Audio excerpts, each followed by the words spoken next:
Viewers, welcome to our channel. இன்றைக்கி நம்ம என்ன பார்க்க போகிறோம்னா பேச்சுலர்ஸ் சிக்கன் பிரியாணி ஒரு காட்டுக்குள்ள வச்சு எப்படி செய்ய போகிறோன்னு பார்க்க போகிறோம். வாங்க என்ன பண்ணுறாங்கன்னு பார்க்கலாம்.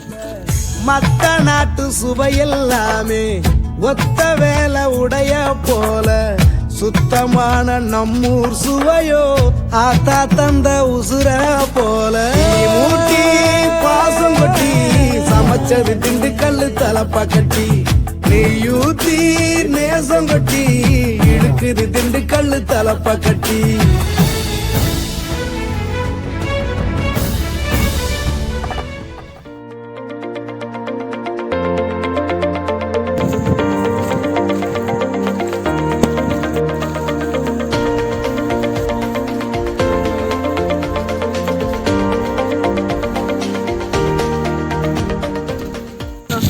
இப்போ வெங்காயம் தக்காளி எல்லாம் ஃப்ரெஷ்ஷாக கழுவ போகிறாங்க. போதுடா சும்மா அப்படி கழுவு.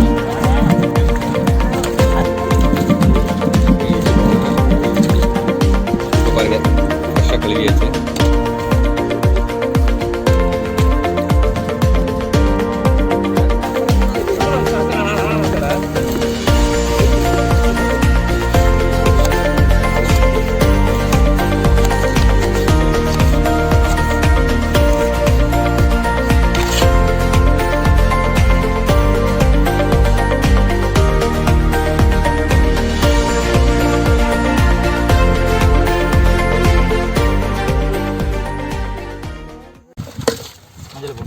இப்போ சிக்கனில் மஞ்சள் போட்டு நல்லா கழுவிக்கணுங்க.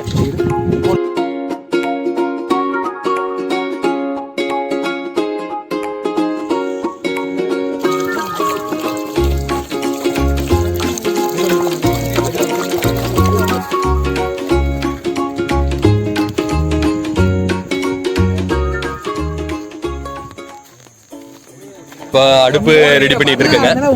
அடுப்பு ரெடி பண்ணும்போது ஒரு குழி தோண்டியாச்சு. ரெண்டு சைடு கல்லு, மூணாவது கல் இங்க வைங்கடா. இந்த மாதிரி கல்லு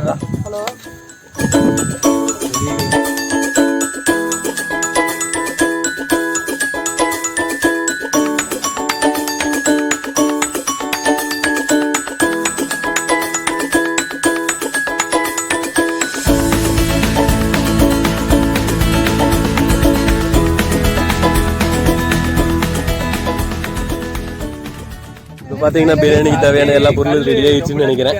ஓரளவுக்கு மேக்ஸிமம் ரெடி ஆயிடுச்சு. இப்போ அடுப்பு ரெடி பண்ணிட்டு இருக்காங்க. அடுப்பு அடுத்தது வெங்காயம் மிளகாய் கருவேப்பிலை எல்லாம் கட் பண்ணி வச்சிருக்காங்க.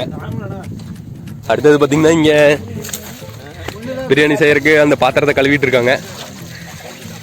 இப்போ நாங்கள் பாத்திரத்தை வந்து நாங்கள் ஸ்ட்ரெயிட்டாக விறகடுப்பில் வைக்கிறங்காட்டி கீழெல்லாம் கரியாகாமல் இருக்கிறதுக்காக மண் எடுத்து பூசிட்டு பண்ணலாம் அப்படிங்கிற ஒரு பிளானு.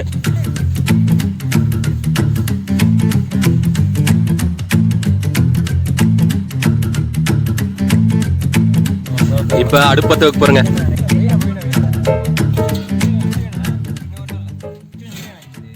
அப்பா பாத்திரம் காஞ்சிருச்சு. இனி எண்ணெய் ஊற்றுறாங்க. எண்ணெய் ஊற்றுறாங்கப்பா. மொத்தமாக ஊற்றுறானுங்களா இல்லை முக்கால்வாசி ஊற்றிக்கலாம். பார்த்து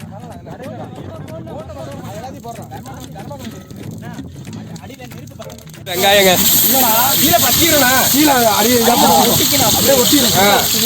நம்ம வீட்டுல அரைச்சது கிடையாது.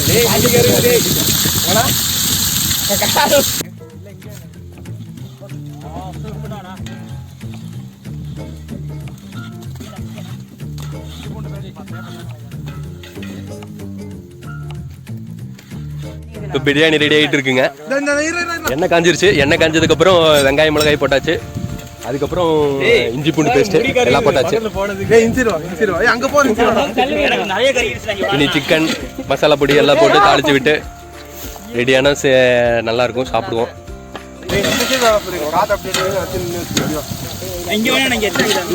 வெங்காயம் தக்காளி பட்டை எல்லாம் போட்டு வெந்துட்டு இருக்கு.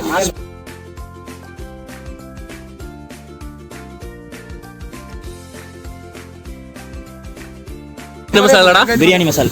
பிரியாணி மசாலா போட்டாச்சா? ஓகே. நெக்ஸ்ட் கறி மசால் பொடி போடுறோம்.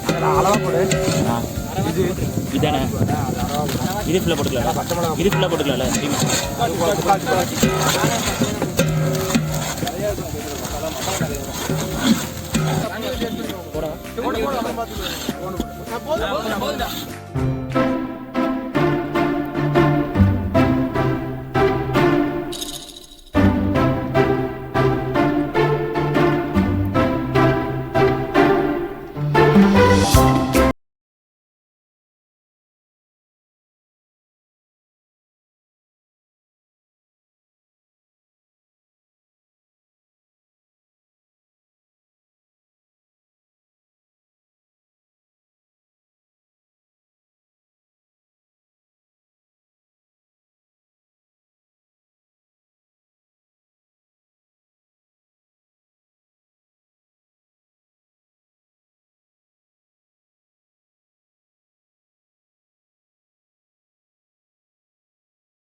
தயிர் பச்சடிக்கு தயிர் கையில் அரைச்சி போட்டீங்களாடா?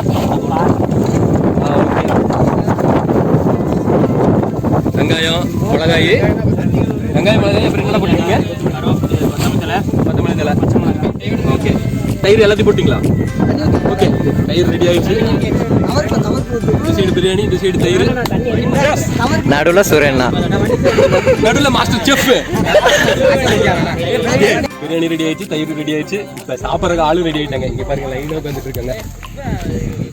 நல்லா ஒரு நம்பிக்கையில் எல்லாரும் உட்காந்துட்டு இருக்காங்க.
பிரியாணி ஃபுல்லாக ரெடி ஆயிடுச்சுங்க. கடைசியாக நாங்கள் பிரியாணி இறக்கி வச்சு தம் போட்டு வச்சுருக்கோம். நீ இந்த பிரியாணி தம் மட்டும் ரெடி ஆயிடுச்சுன்னா ஃபுல் பிரியாணி ரெடி.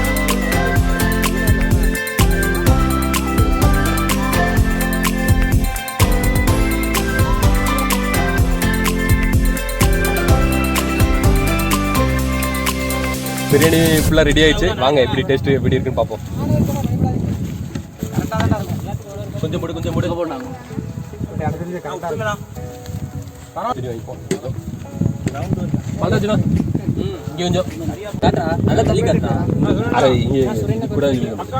பிரியாணி வாங்கியாச்சு. கலர் பார்த்தீங்கன்னா கரெக்டாக பிரியாணி மாதிரி தான் வந்திருக்கு. ஒன்றும் பிரச்சனை இல்லை. சூப்பராக இருக்குன்னு எனக்கு தோணுது. பீஸ் இருக்குது. ஓகே. தயிர் பச்சடி எல்லாமே டேஸ்ட்டாக இருக்குன்னு நினைக்கிறேன். சாப்பிட்டு பார்க்கலாம். சாப்பிட்டு பார்த்து சொல்கிறேன். இப்போ பார்த்தீங்கன்னா வெங்காயம், மிளகா, கொத்தமல்லி எல்லாம் தயிர் பச்சடிக்குள்ளே போட்டுருக்காங்க. அது கூட பிரியாணியோட டேஸ்ட்டு எப்படி இருக்குன்னு பார்ப்போம். கண்டிப்பாக சொல்கிறேங்க, நிச்சயமாக செமையாக இருக்குது. இந்த மாதிரி பிரியாணி சாப்பிடும் போது செம்ம டேஸ்ட்டாக இருக்குது. ஒருவேளை நாங்களே செஞ்சதுங்காட்டி அப்படி இருக்கா இல்லை உண்மையிலேயே டேஸ்ட் நல்லா இருக்கான்னு நீங்கள் தெரியல. ஆனால் செம்ம டேஸ்ட்டாக இருக்குது. வீட்டில் செஞ்சாலும் கூட இந்த மாதிரி டேஸ்ட் வராதுன்னு நினைக்கிறேன்.